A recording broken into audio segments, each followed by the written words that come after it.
Hardan gəlmisən mənim ömrümə? Hardan düşmüsən mənim könlümə? Bəlkə 4 fəsilsən, aylarsan, ilsən. Bəlkə gün qatırsan sən hər günümə.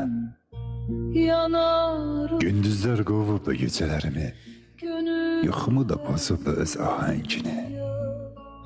Rüyamda dəyişib rəngbərəng olub, hardan tanıdım sarı rəngini.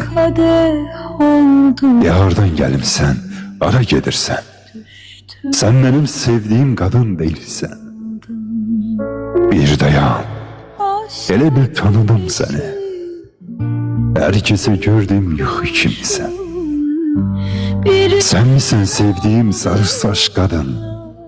Sən misən sevdiyim nazlı, qəmzəli? Nə üçün çıxmısan mənim qarşıma? Sən misən mən sevən dünya gözəli? Hardan gəlmisən mənim ömrümə? Hardan taxmısan bu ağ saçları? Hanı bəs, gözəllik ölürmüş demə. Mən çoxdan ölmüşəm, sən ölmə bari. Kimlər ağardı sarı saçını və sana özündən razı qız hanı? Qayıdıb döyəndə ürəkli döy ki, məhv olan arzular açsın qapını. Get, yaxın durma sən mənim ömrümə. Geri get, uzaqlaş, sarı saç qadın. Ruh kimi göründün mənim gözümə, yadımda sarı saç qadın qalardın.